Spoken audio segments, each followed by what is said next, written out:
Start. సామెతల గ్రంథం 1వ అధ్యాయము.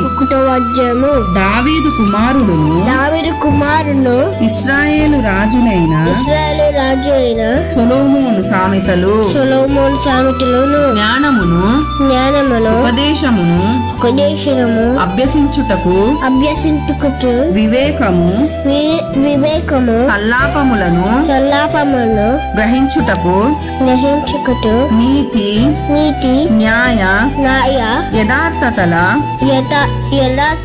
అనుసరించుటయందు బుద్ధి కుశలత ఇచ్చు ఉపదేశము నొందుటకు జ్ఞానము లేని వారికి బుద్ధి కలిగించుటకు యవ్వనులకు తెలివియు వివేచనయు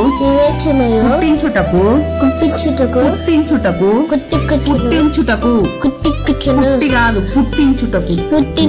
తగిన సామెతలు జ్ఞానము గలవాడు విని పాండిత్యము వృద్ధి చేసుకొనును.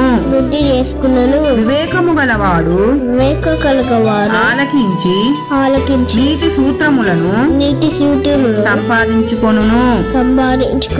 నీటి చేత సామెతలను భావసూచిక విషయములను జ్ఞానుల మాటలను వారు చెప్పిన గూఢవాక్యములను జనులు గ్రహించుదురు. యెహోవాయందు భయభక్తులు కలిగియుండుట తెలివికి మూలము.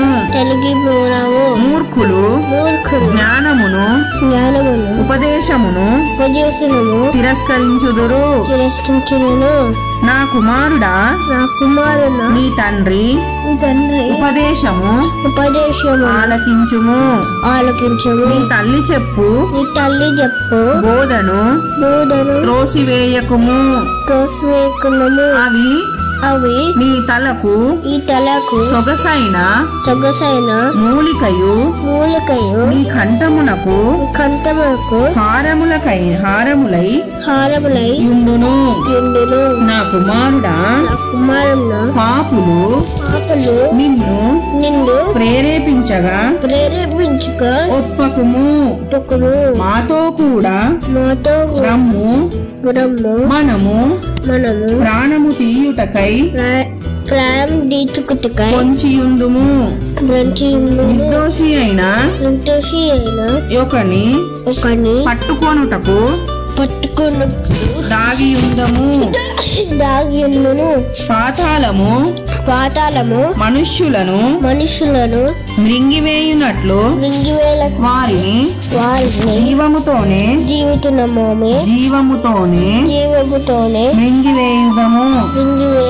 సమాధిలోనికి దిగువారు మృంగబడునట్లు వారు పూర్ణ బలముతోనుండగా మనము వారిని మింగివేయుదము రమ్ము అని వారు చెప్పినప్పుడు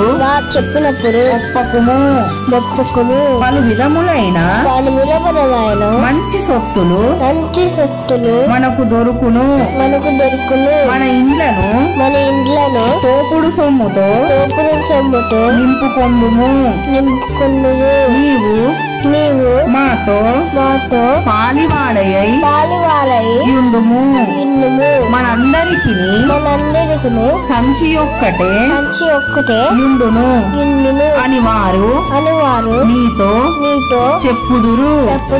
నా కుమారుడా నీవు వారి మార్గమున పోకుము.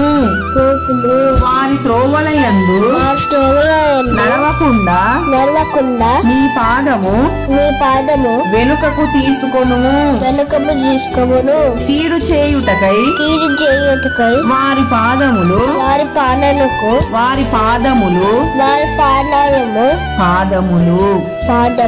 పరుగులెత్తును. వారు అంటే ఎవరిక్కడ? నేను చెప్తున్నా వారు అంటే బ్యాడ్ బాయ్స్. ఎస్ నరహత్య చేయుటకై వారు త్వరపడుచుందురు. పక్షి చూచుచుండగా వలవేయుట వ్యర్థము. బ్యాడ్ బాయ్స్ స్వనాశమునకే పొంచియుందురు. స్వనాశనమునకే పొంచియుందురు. తమ్మును తామే పట్టుకొనుటకై దాగియుందురు. ఆశాపాతకులందరి చేతి ఆశాపాతకులందరి గతి అట్టిరే. దానిని స్వీకరించు వారి ప్రాణము అది తీయును. జ్ఞానము వీధులలో కేకలు వేయుచున్నది. సంత వీధులలో బిగ్గరగా పలుకుచున్నది. గొప్ప సందడి గల స్థలములలో ప్రకటన చేయుచున్నది. పురద్వారములలోను పట్టణములలోను జ్ఞానము ప్రచురించుచు తెలియజేయుచున్నది. ఎట్లనగా జ్ఞానము లేని వారలారా మీరెన్నాళ్ళు జ్ఞానము లేని వారుగా ఉండగోరుదురు. అపహాసకులారా మీరెన్నాళ్ళు అపహాస్యము చేయుచు ఆనందింతురు. బుద్ధిహీనులారా మీరెన్నాళ్ళు జ్ఞానమును అసహించుకొందురు. నా గద్దింపు విని తిరుగుడి. నా గద్దింపు అంటే ఎవరి గద్దింపు? నో, ఇక్కడ నా గద్దింపు అంటే జీసస్ గద్దింపు. ఓకేనా? ఆలకించుడి. నా ఆత్మను మీ మీద కుమ్మరింపజేయుదును. నా ఉపదేశమును నీకు తెలిపెదను. నేను పిలువగా మీరు వినకపోతిరి. నా చేయి చాపగా ఎవ్వరును లక్ష్య పెట్టకురి. నేను చెప్పిన బోధ ఏమియు మీరు వినక తోసివేసితిరి. నేను గద్దింపక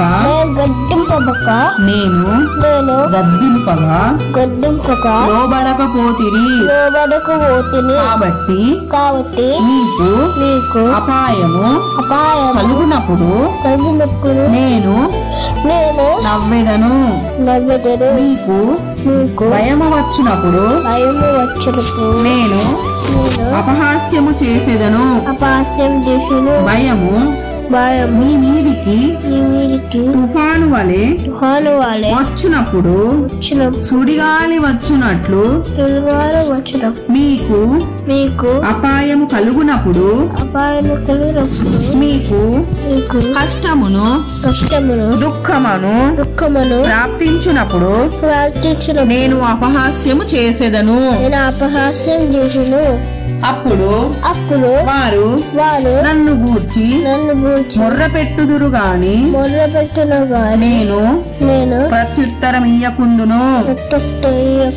నన్ను శ్రద్ధగా వెతకెదరు గాని వారికి నేను కనపడకుందును. జ్ఞానము వారికి అసహ్యమాయను. యెహోవాయందు భయభక్తులు కలిగి ఉండుట వారికి ఇష్టము లేకపాయెను. నా ఆలోచన వినక పోయిరి. నా గద్దింపును మారు కేవలము తృణీకరించిరి. కాబట్టి వారు తమ ప్రవర్తనను తగిన ఫలమును అనుభవించెదరు. తమకు వెక్కసమగు వరకు తమ ఆలోచనలను అనుసరించుదరు. జ్ఞానము లేని వారు దేవుని విసర్జించి నాశనమగుదురు. బుద్ధిహీనులు క్షేమము కలిగినదని మైమరచి నిర్మూలమగుదురు. నా ఉపదేశము అంగీకరించువాడు సురక్షితముగా నివసించును. వాడు కీడు వచ్చునన్న భయము లేక నెమ్మదిగా నుండును. దేవుడు ఈ వాక్యమును దీవించి ఆశీర్వదించునుగాక. ఆమేన్. ఆమేన్. ఆమేన్.